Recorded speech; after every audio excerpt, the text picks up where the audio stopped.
cameras to spy on house guests. An Aussie dementia breakthrough helping restore memory. And Broncos fans take over Sydney as Queenslanders dominate the Dally M's. Live from Brisbane, 7 News. Sharon Gadella and Max Futcher.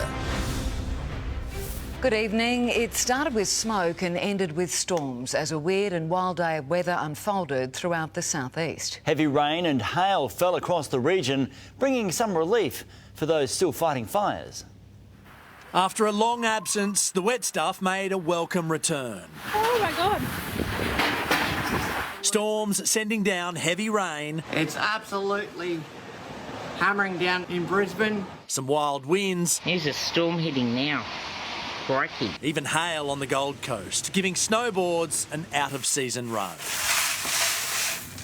No damage to report, but some inconvenience. Flights at Brisbane and Gold Coast airports halted until the lightning pushed through. These thunderstorms are severe because they are slow moving. Also slow to move this morning, smoke. It's beautiful, very smoky but very beautiful. Brisbane woke to a shroud of haze, leaving a bad taste in the mouth. You can tell the air's a bit sort of, I don't know, smokier. The smoke sent over the city by fires still burning to the south. One at Mundoolan near Beaudesert, forcing a prepare to leave warning. It was really bad here this morning, and we had all the helicopters and everything come over and drop the water. The stormy weather makes tricky conditions for firefighters. While it does bring the possibility of welcome rain, it also produces these gusty winds which can fan the flames that still exist. And later in the week, the heat begins to rise. We are expecting to see high fire danger ratings. But there's some who believe those ratings aren't being accurately applied.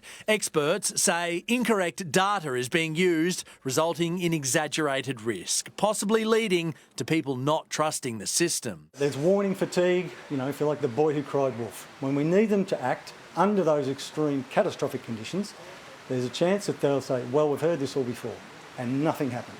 A lack of trust in a system supposed to save lives. Joel Dry, 7 News.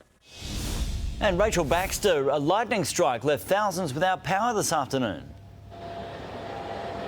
Yeah, that's right, Max. A substation at Capera was hit, leaving 9,000 homes and businesses without power this afternoon, including shops here behind me at the Great Western Supercentre here in Capera. Homes in Ferny Grove, Mitchelton, the Gap and Upper Kedron were also impacted. There's also been outages at Seven Hills in the south, Springfield, Mount Cotton and Victoria Point. At the peak of the storm on the Gold Coast, 2,000 homes and businesses lost power, and there were more than 60,000 lightning strikes across the southeast. And tonight, still hundreds of homes are waiting for that power to be restored. Max? Rachel Baxter in Capera tonight. So, Tony, what's the latest on the storms this evening?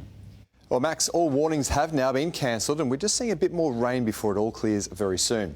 Now, here's how it all played out. Storm sweeping past the Gold Coast late morning, then another band developed early afternoon with those cells moving across the Brisbane area.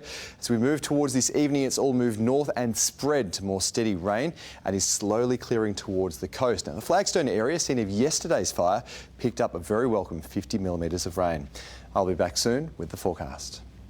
Thanks, Tony. There was